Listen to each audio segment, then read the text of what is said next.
Намираме се в асансьора на път към офиса на British American Tobacco, където възнамеряваме да внесем откритото писмо до тютюневата индустрия. В сградата и целият комплекс е по принцип забранено да се снима, затова се принуждаваме да правиме тези снимки в асансьора.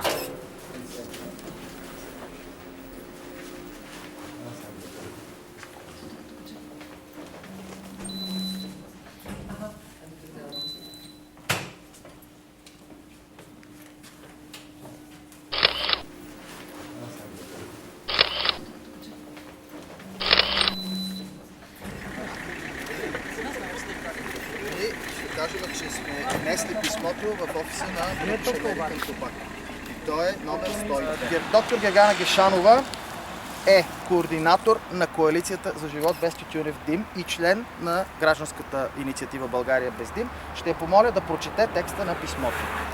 Да, British American Tobacco, Philip Morris, International Bulgaria, Japan Tobacco, Bulgaria Tobacco Holding, King's Tobacco, Leaf Tobacco, Асоциация на производителите и търговците на тютюн и тютюневи изделия с копие до Министерството на здравеопазването, Министерството на икономиката, енергетиката и туризма и средствата за масова информация. Открито писмо за прозрачна и отговорна пред обществото тютюнева индустрия в България.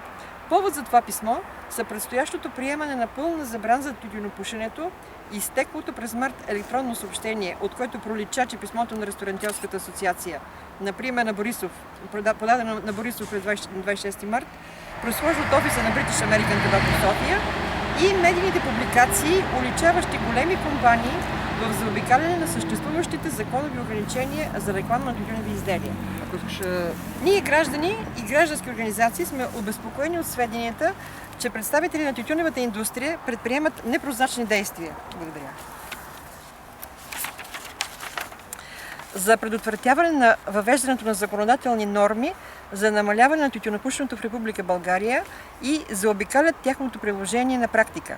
Намираме, че социалната и корпоративна отговорност не бива да бъде единствено параван, зад който да се прикрива стремежът за максимализиране на печалбите за сметка на здравето и благоденствието на българските граждани и техните деца.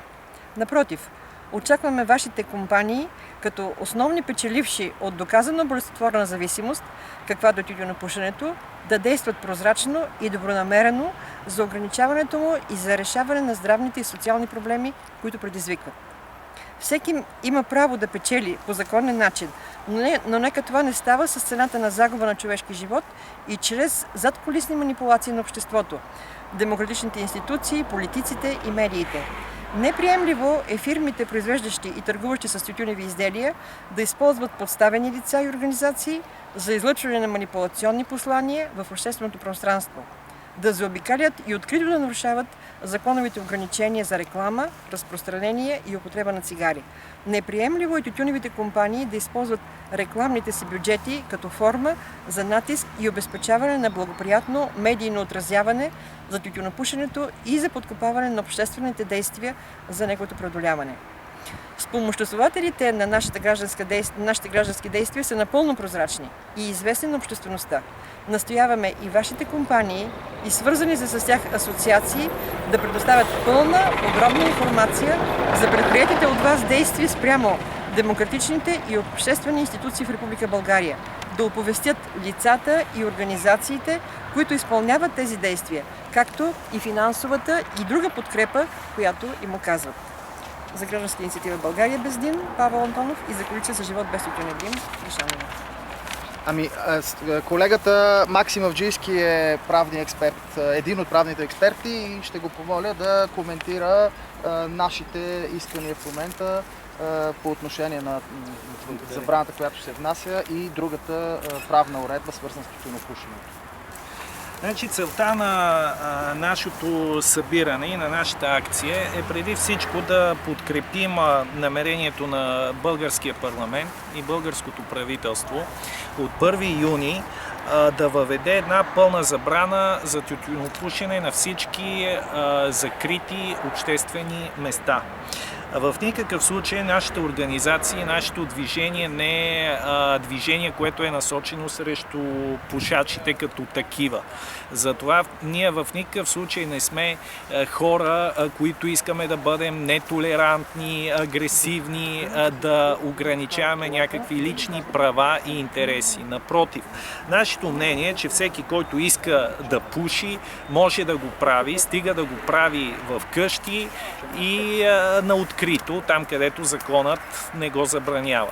Но ние подкрепяме правителството в намерението да се въведе абсолютно пълна, безкомпромисна забрана за тютюнопушене от 1 юни на всички закрити места и всички обществени места, в това число заведения, офиси и други помещения. Естествено, че тези компании усещат една пряка заплаха за бизнеса си след 1 юни. Но това, което би трябвало да правят те, е да спазват закона, тъй като всички знаете, че закона, добър или лош, трябва да се спазва. Затова ние апелираме с това писмо, което внесохме днес в офиса на British American Tobacco за прозрачност, за спазване на закона и най-вече за това тези компании от тютюневата индустрия да печелят, но по един законен начин, без това да става с цената на загубата на човешкия живот и чрез задкулисни манипулации на обществото, общественото мнение, демократичните институции, политиците и медиите. Точно затова ние се обединихме днес около тази идея, внесохме това писмо в офиса на British American Tobacco и продължаваме нашите действия, насочени към подкрепа на внесения законопроект за тотална забрана от 1 юни тази.